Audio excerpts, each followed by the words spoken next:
오늘 수요일 저녁에 오신 여러분을 주님의 이름으로 환영하고 축복합니다. 우리 한번 인사 한번 나누겠습니다.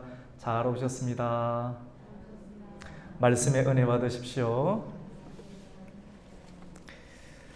여러분, 인생은 산 넘어 산이라는 말이 있습니다. 좀 그렇죠. 이렇게 오랫동안 인생을 사신 어르신들도 이 말에 참 공감을 하고, 또 하나님께서 주어주신 기회와 또 삶의 여정들을 또 힘있게 해나가는 그런 젊은이들에게도 여전히 도전해야 될 과제들이 많이 남아있는 것을 보게 됩니다. 인생은 산 넘어 산입니다. 그리고 오늘 사무엘하에 나오는 다윗도 산을 계속해서 넘고 있습니다. 골리앗이라는 큰 산을 넘었습니다. 우리는 옛날에 어르신들이 대학을 들어가면, 법대를 들어가면, 판검사가 되면, 대학만 들어가면, 법대만 들어가면 인생이 다 보장이 된다, 공대만 들어가면 인생이 다 보장된다 라고 여기는 때가 있었습니다. 하지만 그렇지 않습니다. 대학에 들어가도 산 넘어 산이고, 직장을 가야 되고 또 살아내야 되는 일들이 참 많습니다. 다윗도 골리앗을 넘어야 했습니다. 골리앗을 넘고 많은 사람들의 환호와 갈채를 받았지만 그것으로 끝이 나는 것이 아니었습니다. 가장 기뻐해야 할 사울 왕의 산은, 그 산을 또 넘어야 했습니다. 한두 달이 아니고 10수년을 나라를 구원했다라고 하는 그 이유, 충직함과 충성스러움과 정직함, 그것 자체가 사울 왕에게는 그러한 시기심을 일으키게 되어서 10수년 동안 기름 부음 받고 난 이후에 사울 왕에게 쫓겨가야 되는, 그래서 끝까지 믿음을 잘 지켰죠. 자기 힘으로 사울을 죽이는, 복수하지 아니하고 끝까지 인내하면서, 아마 다윗은 우울증이 굉장히 심했을 거예요. 상당한 우울증 가운데 시달렸을 겁니다. 여러분, 믿음으로 사는 것 자체가 우울증이 없다라고 보면 안 됩니다. 사실은 그런 상황, 우울한 상황, 믿음으로 사는 것은 그런 우울한 상황이 늘 있을 수 있어요. 믿음으로 사는 것은 고독하거든요. 믿음으로 사는 것, 말씀을 붙잡으며 살아가는 것은 외롭고 고독하고 힘들고 욕처럼 그런 고난을 많이 받는 것입니다. 근데 끝까지 믿음으로 인내를 이루었을 때 하나님께서 사울 왕이라는 그런 산을 넘어가게 하였습니다.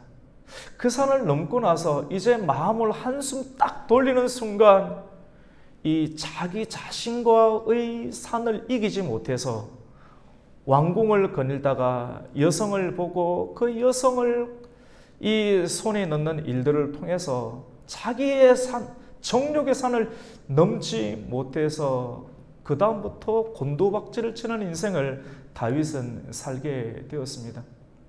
그래서 압살롬이 반역을 일으키고 압살롬이라는 그런 산을 또 넘어야 했는데, 결국은 하나님의 도우심 가운데 골리앗의 산을 넘고, 큰 산이죠.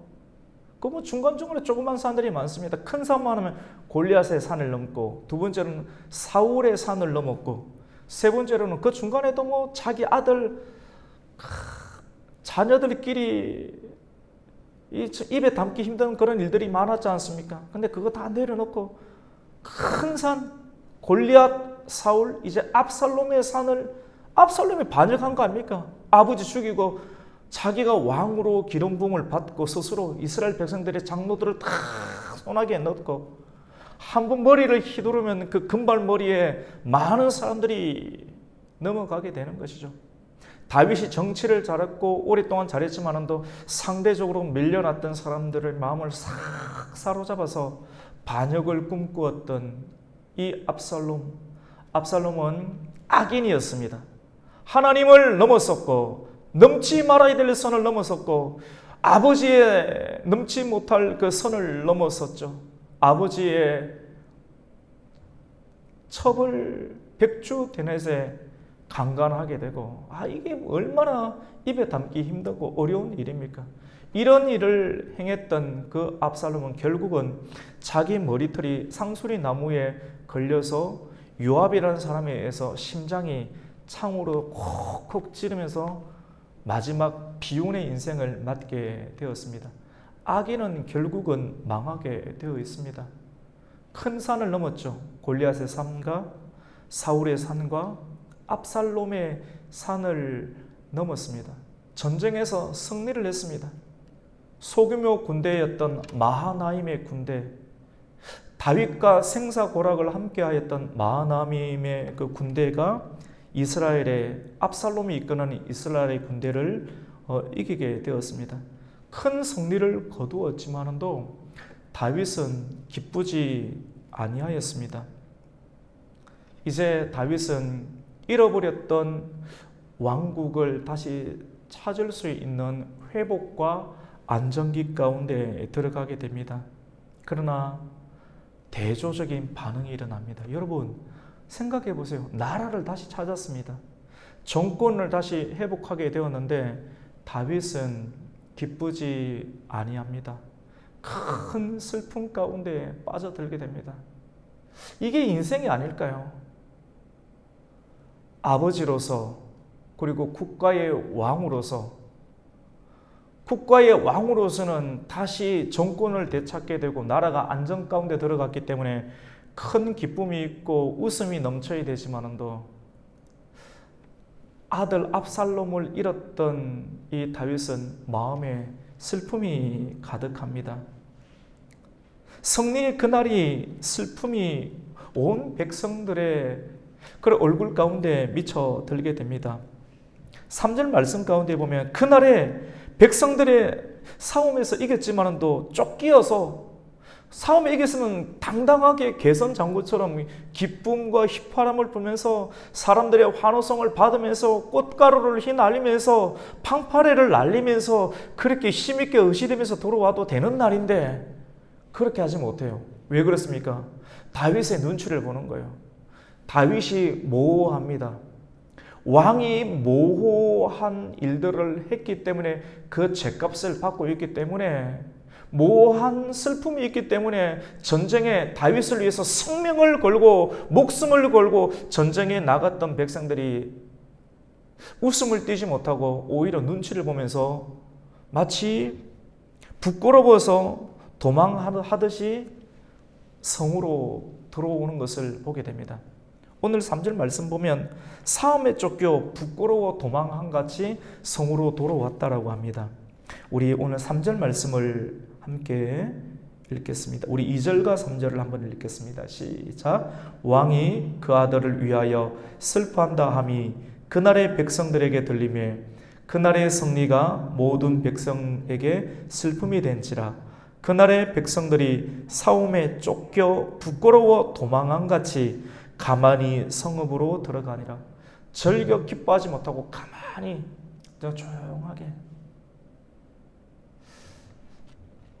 조용하게 백성들도 조용하게 큰 기쁨이 있지만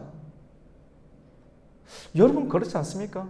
큰 기쁨이 있어도 조용해야 될 때가 있어요. 그리고 때로는 우리의 삶이 다윗처럼 큰 기쁨이 있지만도 슬픔 가운데 젖어들어 있는 남들은 몰라요. 왜 저 사람이 기뻐할 것 같은데 왜 슬픔 가운데 있는지 많이 웃지 못하는지 다 알지 못할 때가 있습니다. 산을 넘고 있기 때문에 그렇습니다. 여러분 어떤 산입니까? 공적으로는 왕이 그렇게 표정을 취하면 안 됩니다. 백성들이 생명을 걸고 다윗을 위해서 그리고 다윗의 자녀들과 다윗의 비빈들을 위해서 나라를 위해서 생명을 걸었는데 오히려 축하한다라고 하고 격려해줘야 되면 여러분 왕이 된다는 것 아버지와 아버지를 뛰어넘는 직분을 감당한다는 것은 자기의 감정 시장에서 물건을 파는 사람들도 간을 떼놓고 살아야 된다지 않습니까? 간과 설계를 떼놓아야 되지만 일을 하지 내 얼굴 표정을 내 마음대로 내 감정대로 다 하면 공적인 임무를 수행을 못해요. 공적인 임무를 수행하는 사람은 얼굴을 책임질 수 있어야 됩니다. 일반적으로 40이 넘으면 자기 얼굴 책임지라고 하지 않습니까? 근데 40이 넘었지만 얼굴 책임지는 것이 쉽습니까? 내 기분이 나쁘면 내 기분 감정에 의해서 그날 하루 내 인생의 문을 닫아야 될 때가 우리는 간혹 있지 않습니까? 다윗도 40이 훨씬 넘었지만도, 그리고 그가 한 나라의 왕이었지만도 40이 넘고 자기 얼굴을 책임져야 되는데 아들이 죽고 전쟁에 나가기 전에 요압으로 하여금 우리 아들 젊은 압살롬 손대지 말라, 좀 대우를 잘해달라라고 요청을 했구만. 그 요청을 묵살하면서 심장에 화살을 꽂아 넣는 그 소리를 들었을 때 이 충성스러운 신하들은 왕을 위해서 충성을 했지만도 객관적으로는 박수를 하고 너무 잘했다, 이날이 하나님께서 우리와 함께 했다라고 이야기를 해야 되지만, 객관적으로 이성으로는 이렇게 머리가 돌아가야 되는데 내면에 흐르는 감정이 너무 힘든 거야.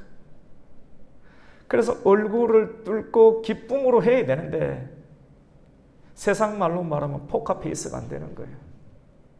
우리도 사역을 감당하면서 때로는 공적인 임무를 우리가 수행하면서 우리의 얼굴 가운데, 마음 가운데 있는 슬픔을 감출 수가 없어서 얼굴을 뚫고 드러날 때가 있습니다. 다윗이 넘어야 되는 산은 아버지로서의 슬픔, 그 슬픔을 감추어야 돼요. 감추어야 되는데 그 위대한 다윗도 그 슬픔을 감추지 못하고 슬픔을 표현하게 되니까 백성들 전체가 슬픔 가운데 빠지는 일들을 나타나게 됩니다. 이라면 우리는 어느 정도 슬프면 우리가 같이 좀 이해해주고, 아우 목사님 슬프시군요, 선생님 슬프시군요, 집사님 슬프시군요, 이래 다 인정해주면 좋겠죠. 인정 다 안 해줍니다. 그럴만 하면 해주면 좋을 것 같은데 다 안 해주고 꼭 한 사람이 꼭 찌를 때가 있어요. 참 산 넘은 사람입니다. 그러면 그 사람 참 밉습니다. 참 마음이 속상해요. 이 정도 상황이면 인간적으로 좀 나아가면 얼마나 좋습니까? 근데 인간적으로 안 나가고 꼭 찌르는 한 사람이 있습니다. 누굽니까? 멀리 있는 사람 아니에요. 가장 자기를 잘 이해해 줄 것만 같은 가장 측근에 있는 신하였던 요압이 그 일들을 하게 됩니다. 요압이 하는 일들을 한번 보십시오. 어쩌면 객관적이고 합당합니다. 누군가가 요압에게 이야기를 합니다. 요압이시여, 지금 왕이, 우리는 승리하고 돌아왔지만도 왕이 압살롬의 죽음을 너무 슬퍼하면서 내 아들 압살롬아, 내 아들 압살롬아 하면서 울고 있습니다 라고 요압에게 일렀습니다. 우리 오늘 1절 말씀을 한번 읽어보겠습니다. 시작. 어떤 사람이 요압에게 아뢰되 왕이 압살롬을 위하여 울며 슬퍼하시나이다 하니, 어떤 사람이 일러줘요.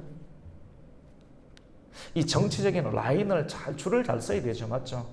세상은 어디서든지 사람이 모이는, 두 사람만 모이면 정치적인 일들이 일어납니다. 교회이든지 정당이든지 직장이든지 두 사람만 딱 모이면 힘의 구도가 만들어집니다. 그것이 사회생활이기도 하고, 그래서 정치는 없어질 수가 없습니다. 모든 곳이 정치가 존재하게 되는데 어떤 사람이 요압에게 이 일들을 일러주게 됩니다. 이 이야기를 듣고 요압은 어떻게 하는가? 왕에게 나아갑니다. 왕이여, 지금 뭐하고 있습니까? 지금 왕이 슬퍼하는 것, 이것이 단순한 슬픔이 아니라 당신이 계속해서 슬퍼하고 있다고 하면 우리는 당신의 생명과, 그리고 당신의 자녀들의 생명과 당신의 아내의 공주와 비빈들을 위해서, 이 나라를 위해서 생명을 걸고 목숨을 걸고 전투에 나아가서 이 나라를 정복시켰던 반역의 수계를 처단하고 돌아왔는데 왕이 슬퍼하고 있다고 하면 이것이 과연 합당한 일입니까? 왕이 슬퍼하는 것 자체가 오히려 압살롬을 위해서 슬퍼하고 있다는 것, 우리가 차라리 이 일들을 한 것이 잘못된 일입니까? 라고 하면서 왕에게 다그칩니다. 여러분, 여기까지는 괜찮은 것 같아요. 그러나 왕에게 압살롬은 도가 지나치게 협박하는 투로 더 나오게 됩니다. 우리 6절 말씀 한번 읽어보겠습니다. 6절 읽습니다. 시작. 이는 왕께서 미워하는 자는 사랑하시며 사랑하는 자는 미워하시고 오늘 주의관들과 부하들을 멸시하심을 나타내심이라. 오늘 내가 깨달으니 만일 압살롬이 살고 오늘 우리가 다 죽었다면 왕이 마땅히 여기실 뻔하였나이다. 여러분, 말이 이제부터 조금씩 이상하게 들어가기 시작합니다. 한 번 더 읽어드릴게요. 이는 왕께서 미워하는 자를 사랑하고 슬퍼하고 있는 걸 보니까 압살롬과 반역의 무리 때문에 우리가 이렇게 고생을 하고 있고 왕권을 잃게 되었는데 그것을 오히려 슬퍼하는 것을 보니까 왕께서는 미워하는 자를 사랑하는 것 같고 사랑하는 자, 우리가 왕을 위해서 충성을 다했는데 사랑하는 자는 미워하시는 것 같으니 오늘 지휘관들과 부하들을 멸시하심을 당신의 슬퍼하는 것이 나타내는 것이 아닙니까?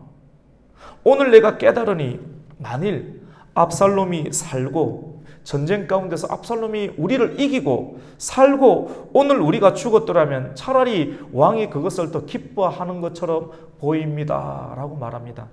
약간 수위가 조금 위험한 수위 가운데 올라왔습니다. 여러분, 그렇게 여겨지시죠? 여기까지도 어느 정도 이해할 수도 있을 것 같아요. 포용심을 넓히면.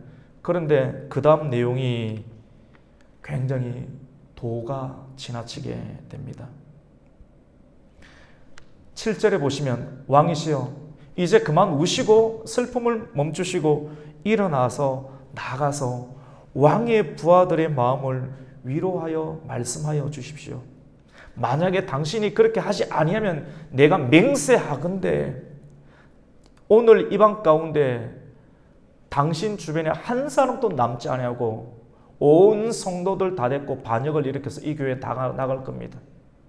쉽게 말하면 그렇게 이야기를 하는 겁니다.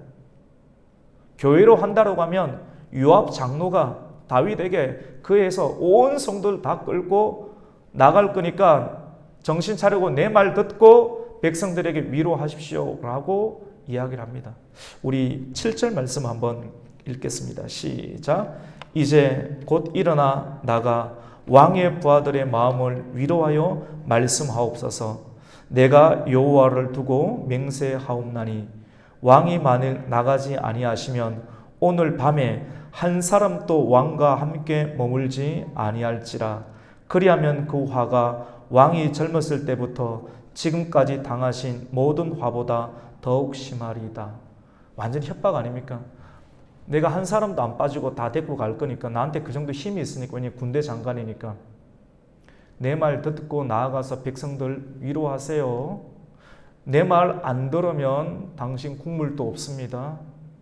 그렇게 되면 이런 일들이 내 말을 듣지 아니하고 끝까지 당신이 고집을 피우고 슬퍼하고 있다라고 우리를 위로하고 있지 아니한다라고 하면 다윗 왕이 젊었을 때 사울에게 쫓김을 당했을 때 그때 화를 당하였던 화보다 더 심각한 화를 당할 각오를 하십시오. 여러분, 이거 완전 협박 아닙니까? 제가 교회를 빗대어서 이야기를 했지만 이런 일들이 비일비재합니다. 사실 교회 내에서도 심각하죠. 요압과 같은 사람, 그래서 분별력을 가져야 돼요. 지도자는 정말로 분별력을 가져야 됩니다. 잘 봐야 되고 이런 일들이 일어나지 아니하도록 지혜롭게 사람도 잘 세워야 되고, 그리고 그런 빌미도 주지 않아야 될, 늘 끼어 있어야 될 그런 상황들이 늘 존재하게 됩니다. 근데 왕이 넘어야 될 산이 뭡니까? 초두에도 이야기를 했듯이 왕은 지금 다윗은 골리앗의 산을 넘었죠. 두 번째는 무슨 산입니까? 사울의 산을 넘었죠. 세 번째로는 압살롬의 산을 넘었죠. 네 번째로는 요압의 산을 넘어야 돼요. 속에 감정이 있고 혈기가 가득하면 내가 왕인데 감히 나한테 이렇게 한다고 그때 화를 참지 못하고 좋은 일이 있을 때 항상 화날 일이 있습니다. 큰 일을 성취하고 난 다음에 항상 시험거리가 있습니다. 그래서 자기 마음을 다스릴 수 있는 깊이가 평상시 가운데 늘 준비해야 돼요. 그 새벽 기도입니다. 늘 말씀으로 하나님의 말씀과 하나님께 주시는 사역에 대한 그 깊은 무게감, 되게 압박감이 크거든요, 여러분. 근데 그 압박감을 잘 소화해내야 돼요. 날마다 성도들이 그 말씀을 소화해내게 될 때 격양과 격정적인 감정이 일어날 때 그것을 누를 수가 있게 됩니다. 다윗이 그 감정을 컨트롤 하지 못하고 그것을 넘치게 돼서 감히 요압 네가 그렇게 한다라고 요압에게 속에 지금 일어나는 그런 분노와 격양된 감정을 토설하게 되면 어떤 일이 일어나게 되겠습니까? 오늘 말씀을 통해서도 다윗은 네 번째 산이었던 요압이 정말로 세상적으로 말하면 시금방시럽게 들어오는 그러한 내용들에 관해서 마음을 이겨냅니다. 요압의 산을 넘고 있는 다윗의 모습을 보게 됩니다. 협박이죠. 다윗은 사실은 협박 때문에 넘어갈 사람은 아니에요. 그런데 그 상황을 이겨내는 거예요. 왜 이겨내는지 아십니까? 지금 이러한 일들이 일어나는 것, 내가 이전에 밧세바를 취해서 그때 하나님께서 나단 선지자를 통해서 너의 가슴 가운데 칼이 떠나지 아니하리라 했던 하나님의 말씀이 공의 가운데 계속 실행되고 있는 하나님께서 하고 계시다라는 그 믿음과 그리고 여기서 끝까지 연단 내가 받고 이겨내야 된다는 그 믿음 때문에 이 믿음이 없었으면 요압 어떻게 해버릴지 모릅니다. 왜냐하면 요압은 다윗의 조카뻘입니다. 다윗이 숙부가 되고 요압은 조카뻘인데 아직 나이가 어려서 군대 장관을 삼아서 자기 혈기로 나라를 뭔가 움켜쥘 수 있다라고 생각했는지 모르겠어요. 왜냐하면 사울 왕이 다윗을 쫓을 때 다윗과 함께 동고동락을 같이 하였고 아둘람 동굴에서 함께 생활했으며 그래서 충성을 맹세하면서 지냈던 터라 자기가 하는 일이 나라를 위한 것이다. 정말 다윗을 위한 것이다. 충성심에서 했을 것입니다. 근데 사람은 결정적인 순간 가운데 충성심 때문에 조언하지만도 그 충성심을 조금 지나서 가만히 보면 충성심 안에 자기 야망이 포함되어 있는 것을 발견하게 됩니다. 잘 될 때 조금 자제해야 돼요. 너무 격정적으로 조언을 하고 선을 넘어서는 그런 반응을 하게 되면 그것이 이제 교만이라고 볼 수가 있는데 사람은 스스로 교만을 제어할 수 없게 됨을 우리는 보게 됩니다. 다윗은 이러한 상황 속에서 감정을 잘 누르면서 겉으로 보면 협박에 굴복하는 것처럼 왜냐하면 왕은 커야 돼요. 마음의 깊이가 커야 됩니다. 그래서 그 산을 넘고 백성들에게 나아가서 당신들 정말 잘 싸웠다라고 이야기를 합니다. 객관적으로 맞는 일이죠. 슬픔은 넘어야 될 산은 개인의 자녀가 죽었지만도 그 슬픔을 뒤로 감추고 백성들을 치하고 격려해야 되는 그런 아버지와 왕으로서의 산을 넘어야 되고 그리고 요압으로 돌아오는 그런 협박의 산을 넘어야 되는 그런 다윗의 모습을 보게 됩니다. 성경에 그런 것이 다 적혀 있죠. 우리 8절 말씀을 함께 읽겠습니다. 8절 읽습니다. 시작. 왕이 일어나 성문에 앉음에 어떤 사람이 모든 백성에게 말하되 왕이 문에 앉아 계신다 하니 모든 백성이 왕 앞으로 나오는지라. 그 요압의 선을 넘는 협박에 겉으로 보면 이 다윗은 굴복하고 백성들 앞에 나아가고 나와야지 백성들이 술도 마실 수 있고 그 전쟁의 승리를 함께 만끽할 수 있기 때문에 사실은 그런 객관적인 일들을 하기는 해야 합니다. 그런데 너무 선을 넘었어요. 요압이 그 안에는 선을 넘을 때는 항상 자기 자신의 개인적인 야망과 개인의 이익을 위한 마음들이 있습니다. 지도자는 산을 계속 넘어야 되고요. 지도자는 산을 넘어야 되고 그 산 역할을 하는 사람들은 계속 선을 넘습니다. 어떤 사람은 산을 넘어야 되고 교만한 사람은 계속해서 선을 넘고 하나님의 사람을 위협하게 됩니다. 그것이 인생인 것 같아요. 인생의 여정 가운데 우리는 계속 단련되고 연단되고 고난 가운데 있는 것만 같습니다. 이렇게 산을 넘고 백성들을 격려하고 백성들이 나와서 함께 축하의 시간들을 가집니다. 많게 가지는 못했겠죠. 그리고 이제 그곳으로 끝나는 것이 아니라 지금 다윗은 예루살렘 성이 아닌 요단강을 건너서 마하나임 군대와 함께 있는 마하나임 성 안에서 그러한 축하의 자리를 가지게 되고 이제 이 백성들과 함께 예루살렘 성으로 돌아와야 되는 그 산을 또 넘어야 됩니다. 지리적으로는 요단강이라는 산을 좀 넘어야 되고 요단강을 넘고 예루살렘 성에 들어간다는 것 자체도 계산이 다 되잖아요. 압살롬이 많은 사람들의 마음들을 사서 압살롬이 이스라엘의 다윗은 다윗의 지파는 유다 지파니까 유다 지파 사람들에게는 다윗이 힘이 있는 왕권이 있는데 자기의 오늘날의 정치를 본다면 자기의 표밭이 거기에 있는 것인데 근데 압살롬이 전체 사람들의 마음을 사서 지금 이스라엘의 사람들 전체를 사서 이스라엘의 장로들과 유지와 지도자들이 압살롬을 왕으로 세우는 위임식을 거행해 버렸어요. 위임식 이후에 그 힘을 얻어서 에브라임 스풀에서 전쟁을 펼쳤는데 압살롬은 죽게 되었습니다. 그리고 이제 다시 정권을 찾기 위해서 요단강을 건너고 예루살렘으로 들어가야 되는데 다윗의 머리는 복잡합니다. 움직여야 되는데 자기의 표밭인 유다 사람들도 움직이지 않고 있고 그리고 나머지 이스라엘 지파의 장로들과 유지들이 나름대로 성기를 잡고 있기 때문에 이 끈을 가지고 자기의 그런 마음들을 표현을 하게 되는데 표현하는 이 소리가 다윗의 귀 가운데 들려오게 됩니다. 성경은 어떻게 이것을 기록하고 있느냐면 이스라엘의 지파의 장로들과 유지들이 이제 압살롬이 죽었기 때문에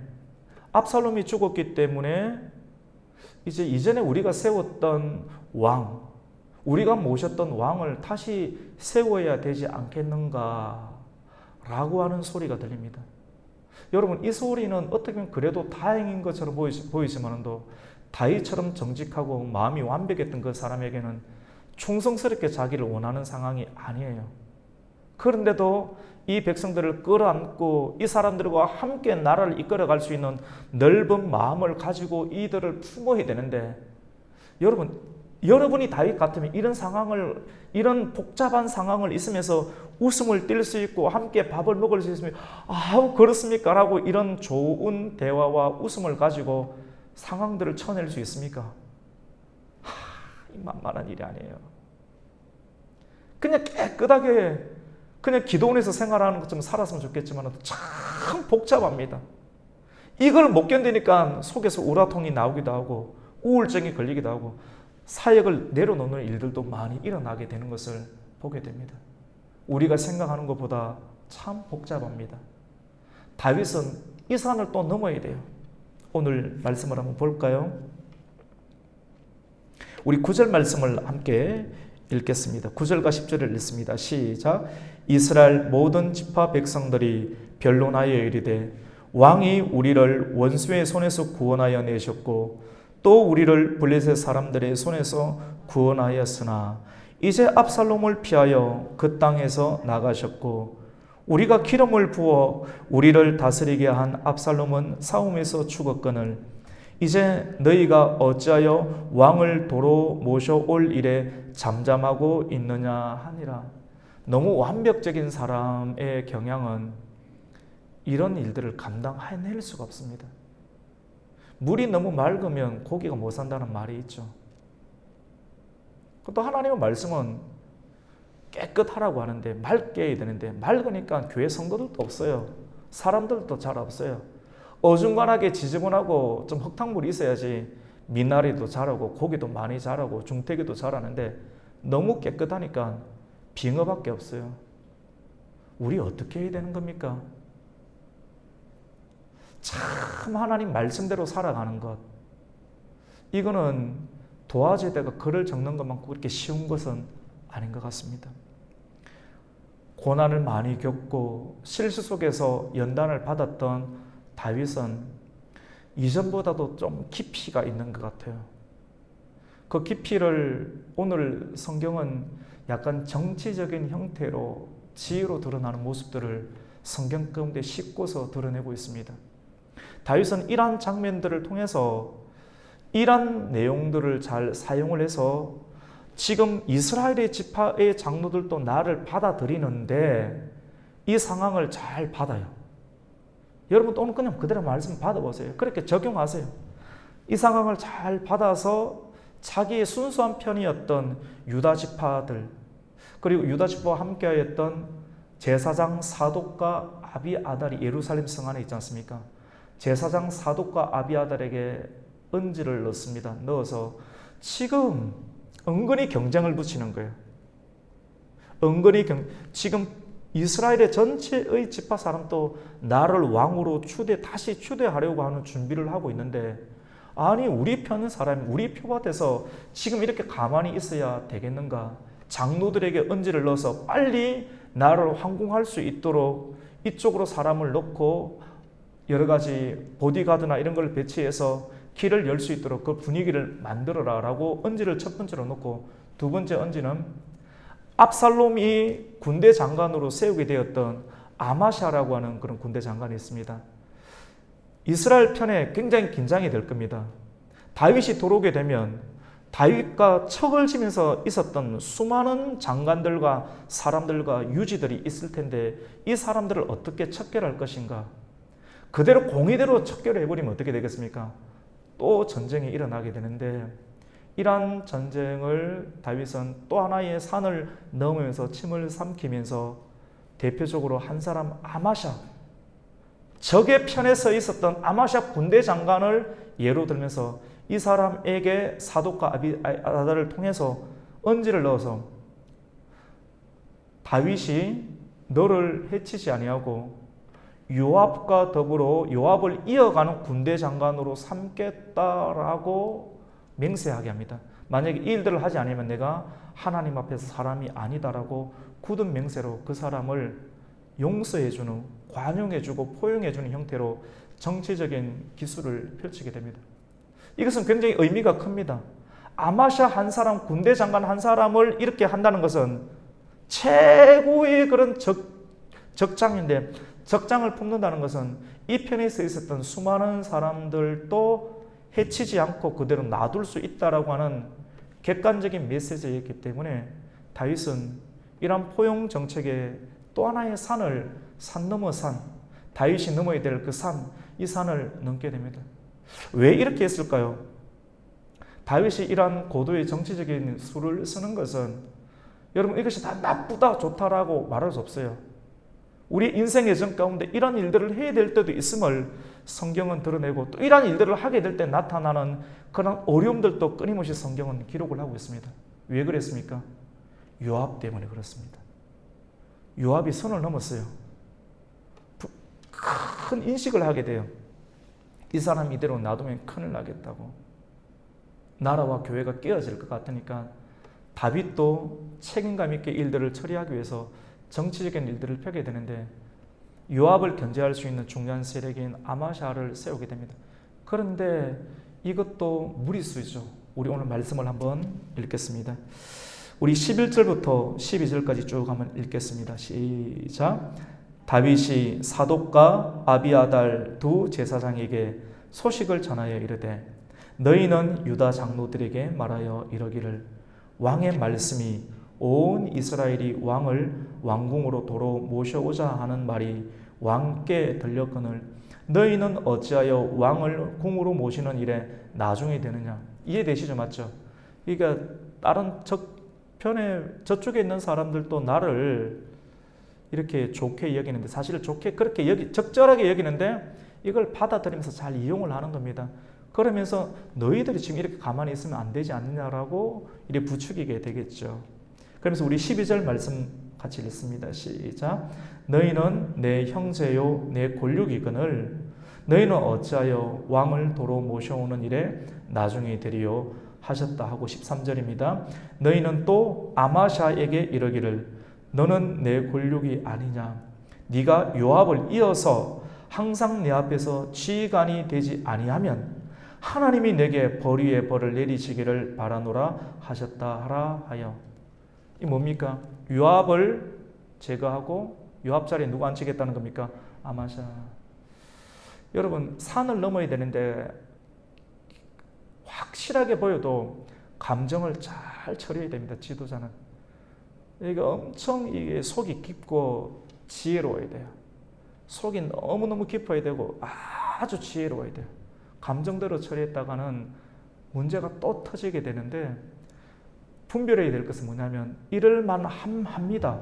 하지만 이럴만 하지만도 아마샤는 적장이거든요. 적장인데 징계도 주지 아니하고 여러분 하나님은 공의의 하나님, 사랑의 하나님인데 공의를 거치고 사랑하게 되면 문제가 없어요. 그런데 급하다고 해서 공의를 거치지 아니하고 관용과 사랑의 형태로 하게 되면 그것이 오히려 더 큰 문제를 또 야기하게 되는 또 다른 문제를 야기하게 됩니다. 나중에는 시바의 난이 일어나는 것을 또 보게 되죠. 감정으로 절대로 하면 안 됩니다. 감정을 지어야 되는데 감정 지어 잘 됩니까? 안 돼요. 훈련 안 받으면 안 돼요. 훈련 많이 받는다고 됩니까? 안 돼요. 하나님의 무게가 많이 있어야 돼요. 짓누르는 고난의 무게, 그 고난은 어쩌면 정상적인 형태는 사역의 무게입니다. 사역의 무게. 하나님께서 주신 사역을 감당하면 자기 감정 드러낼 틈이 없어요. 눈에 다 들어오는데 그 틈 낼 수 있습니까? 그 하나님의 면류관의 무게를 진짜 견뎌야 돼요. 사람들 안 알아줍니다. 안 알아줘도 해야 돼요. 참아야 돼요. 인내해야 돼요. 얼굴을 통제해야 돼요. 감정 통제해야 돼요. 냄비가 뜨겁다고 해가지고 뚜껑이 열리면 안 됩니다. 압력밥솥처럼 좋은 말씀의 밥을 내기 위해서는 압력을 많이 받아야 됩니다. 다이아몬드도 압력을 많이 받아야지 단단한 보석이 나오는 것처럼 사람도 그냥 절대로 안 만들어집니다. 압력을 많이 받고 견뎌내야지만이 좋은 것을 내어줄 수가 있게 됩니다. 우리는 수요일 날 하나님의 말씀을 듣기 위해서 하나님의 전에 오르는 사람 정도면 삶 가운데 압력이 많습니다. 삶 가운데 압력이 많고 그 압력을 쉽게 재민이나 코미디로 풀어낼 수 없다라고 확신하는 사람들이 자기의 시간을 쪼개고 조정하여서 하나님의 전에 오르게 됩니다. 삶의 경륜이 깊은 분이시든지 큰 일을 겪었든지 또 그런 일들 가운데 하나님의 부르심 속에 믿음으로 반응하는 그런 상황 가운데 있든지 우리는 오늘 이 말씀이 우리에게 다가오게 되는 것을 보게 됩니다.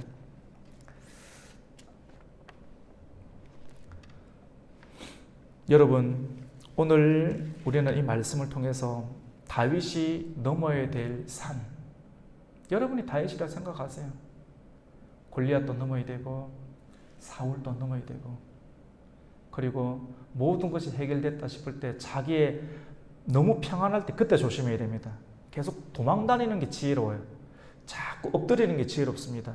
남 칭찬할 때 칭찬 한 번, 두 번 하고 한 세 번, 네 번 할 때 도망가야 돼. 그 자리에 있으면 안 됩니다. 딱 걸립니다. 올무에 걸려요. 칭찬할 때 이제 일어서야 돼요. 남이 집중할 때 일어서야 된다니. 가만히 있으면 그거 피자 놓고 계속 이야기하고 있으면 큰일 납니다. 예수님도 오병이어 기적이 있고 사람들이 피자 들고 와가지고 막 정말 예수님 대단하다 이렇게 할 때 도망갔습니다. 그 자리에 있으면 자기 죽어요. 올무 걸리는 겁니다. 지혜로운 사람, 우리가 한두 번 하나님의 역사를 우리가 경험했다라고 하면 남이 칭찬해주고 좋아할 때 그 자리에 서 있으면 안 돼요. 도망가야 됩니다. 어디로요? 사역의 현장으로, 기도의 현장으로 또 무릎 꿇고 숨어야 돼요.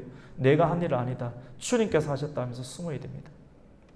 다윗은 그거 하지 못해서 덜컥 걸려서 가정사에 끊임없는 고통과 나중에는 큰 산이었던 이 압살롬의 삶도 넘고 자기와 동고동락을 같이 했던 조카뻘 되는 요압에게도 그런 수모를 이겨내야 되고, 수모 이겨낸 다음에 이스라엘의 장로들, 수많은 사람들, 자기 평가하는 사람들까지도 경쟁을 시키면서 자기가 안정감 있게 예루살렘에 들어올 수 있는 요단강을 넘어야 되는, 정치를 구사해야 되는 산도 넘어야만 했습니다. 누가 쉽게 이것을 정치다, 정말 이건 아닌데라고 쉽게 말을 할 수가 있겠습니까? 여러분, 오늘 이 말씀을 통해서 우리가 결론을 맺고자 합니다. 결론은 어떻게 맺어야 됩니까? 시편 121편으로 결론을 맺고자 합니다. 내가 산을 향하여 눈을 들리니 나의 도움이 어디서 올까? 우리는 살아내야 되기 때문에 이 방법 저 방법을 때로는 우리의 이성을 무시하고 우리의 감정을 따라서 사용할 때도 있습니다. 근데 그때마다 우리는 그런 유혹이 들 때마다 오늘 말씀을 생각하십시다. 내가 산을 향하여 눈을 들리니 나의 도움이 어디서 올까? 우리를 이끌어 주시고 우리를 도와주실 분이 누구밖에 없습니까? 여호와 하나님밖에 없음을 다시 한 번 더 기억하면서 결정적인 순간 가운데 우리가 감정대로 일을 처리하지 않게 해주시고, 정치를 펼 때 그 정치를 다른 사람들을 경쟁 구도로 놓아서 이 문제를 풀려고 하는 인위적인 방법을 사용하지 말도록. 다윗이 요거 사용했거든요. 요거 사용하면 또 그 대가를 또 치르게 돼요. 그래서 끝까지 붙잡혀야 돼요. 사람의 수를 쓰게 되면 사람의 수로 나중에 당하게 되니까 세상은 이걸 리더십이라고 이야기를 하죠. 근데 이 리더십을 뛰어넘어서 그리스도의 제자도를 따라서 내가 산을 향하여 눈을 들리라. 내가 산을 향하여서 눈을 들리니 나의 도움이 어디서 올까? 우리를 여전히 지켜주시고 이끌어주시고 인도해주시는 그런 예수 그리스도, 그리고 예수 그리스도 이 땅 가운데 보내주신 그 하나님 말씀을 붙잡으면서 오늘 또 힘들어도 찬송하면서 내 모든 시험 무거운 짐을 주 예수 앞에 아래이면, 사람이 적게 하도 사람 볼 필요 없어요. 힘들죠. 그래도 주님 바라보면서 찬송하고, 주님께서 교회를 이끌어 가십니다. 주님께서 여러분의 가정을 이끌어 가십니다. 믿음을 산 넘어 계시는 하나님께 두고 오늘 또 믿음으로 찬송하고, 인간적인 수로 정치하지 마시고, 다 드러나니까 정치를 뛰어넘는 하나님께 마음을 두고 하나님께서 우리의 교회와 우리의 가정과 여러분의 삶의 문제를 풀어드릴 수 있도록 삶의 주권과 모든 상황을 하나님을 인정하면서 하나님께 올려드리면서 감사와 또 찬송으로 나아가서 하나님의 영광을 경험하실 수 있는 저와 여러분이 되시기를 예수님의 이름으로 축원합니다. 아멘. 기도하시겠습니다. 하나님, 산 넘어 산입니다. 그렇습니다. 우리 인생이 끝나는 그날까지 산 넘어 산을 주시는 하나님을 고백합니다. 세상의 산을 의지하지 말고 영원한 우리 인생의 문제를 풀어주시는 위대한 산이 되시는 그 하나님을 바라보면서 오늘 또 묵상하며, 오늘 또 찬송하며, 오늘 또 감사함으로 하루를 감사함으로 마무리하고 또 찬송함으로 기도함으로 또 새롭게 하루를 시작할 수 있는 하나님의 사람들 되게 하여 주시옵소서. 염려거리, 걱정거리, 여전히 해결되지 아니하는 다양한 삶의 문제들이 있지만 우리에게 고난을 주시고 문제를 허락하여 주신 하나님께 감사하며, 오늘 일은 오늘 족하니 더 이상 내일까지 걱정하지 말고 내일 일은 또 내일로 하나님께서 살게 해주시고 풀어주실 하나님을 믿으면서 감사로 찬송하고 감사로 하루를 마무리할 수 있는 하나님의 권속들 되게 하여 주시옵소서. 예수님의 이름으로 기도드립니다. 아멘.